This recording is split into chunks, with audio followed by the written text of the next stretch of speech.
Eto na mga katambay ang spoiler para sa chapter 1125 ng One Piece. Nako, ang dami nating malalaman. May mga nakaka-excite at nakakagulat na mangyayari. Sabay-sabay nating alamin. Pero bago yun ay huwag kalimutan i-like ang video, mag-subscribe at hitang bell para maging updated sa mga spoilers, theory at chapter patungkol sa One Piece. O paano? Simulan na natin. Let's go! Nagtapos na nga ang Egghead Island arc pero marami pa rin ang nangyayaring kaganapan na umiikot sa isla ngayon kahit na nakaalis na ang mga bida natin. Dahil andun pa rin ang mga Marines, ano kaya ang mga magaganap sa mga susunod na chapter? May mga bagong karakter ba na lalabas? Kikilos na ba ang mga malalakas na individual? Katulad na lang ni Dragon, parang nga rumesback dahil nga sa nangyari kay Vegapunk. Malalaman natin yan. Pero ngayon nga ay alamin na muna natin ang spoiler para sa parating na chapter. Ayon dito sa spoiler na nakita natin ay ang title ng parating na chapter ay How to Define Death. Sino kaya ang tinutukoy dito? Eto na ang spoiler. Makikita nga daw natin dito na nagising na yung mga Marines at mga Vice Admirals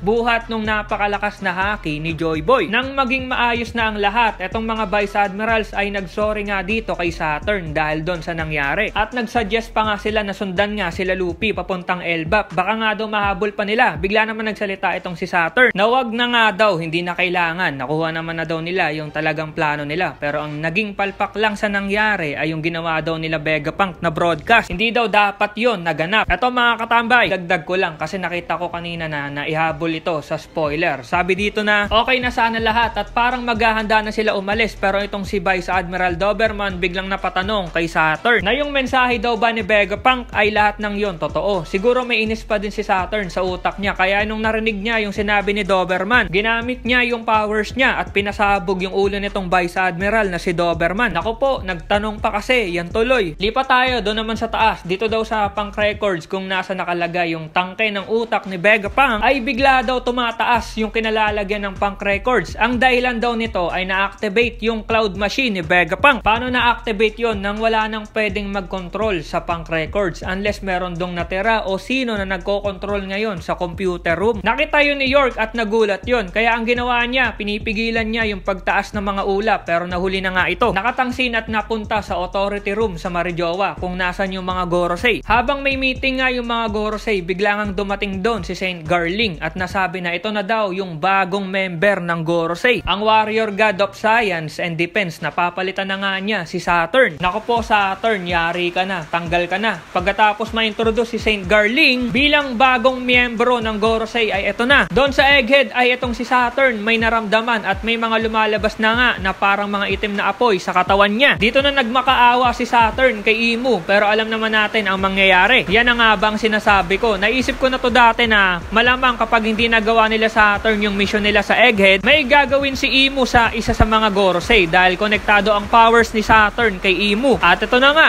deads na si Saturn. Mali pa tayo dito sa Punk Records na tumaas at parang humiwalay na sa Egghead Island. Dito din sa Punk Records kung nasa nakalagay yung utak ni Vegapunk ay makikita daw natin dito ang isang tao. At yung tao na to ay bagong Vegapunk daw na kinabibilangan nila Edison, Shaka, Pythagoras at Atlas. 4 na utak sa iisang katawan. Ito siguro yung sinasabi ni Lilith na hindi daw namatay lahat ng mga satellite. At buhay pa daw ito. Panibagong clone siguro ito ni Vegapunk. Nanigurado siguro to na kapag namatay siya, meron siyang ginawang clone para doon sa mga satellite na pagsasamahin niya sa iisang katawan. Galing. Pero ang tanong dito, saan pupunta yung Punk Records? Dahil nga umaangat na to at parang paalis na sa isla. Nakatulit ang scene at mapupunta tayo dito sa Kamabaka Kingdom. Itong si Koala daw ay pinag-aaralan ngang mabuti yung mga sinabi ni Vegapunk sa mensahe. Sabi nga ni Dragon dito na kailangan daw nilang matapos yung mga gawain. Siguro yung pag-aaral sa mensahe ni Vegapunk. Dahil nararamdaman nga daw ni Dragon na may magaganap na gera na ang dahilan nito ay para magkaroon ng ligtas na lugar. End of the chapter. Okay, ang dami nating nalaman at nako may mga nagpagulat pa sa atin dahil deads na si Saturn at pumalit na dito si Saint Garling. Parang kikilos na din ang Revolutionary Army dahil nga sa paparating na gera. Ano kaya ang plano dito ni Dragon? Marami pa ang mangyayari kaya abangan natin ang full chapter mga katambay. Malapit na yan. Salamat sa pagnood at see you sa next video. Over and out.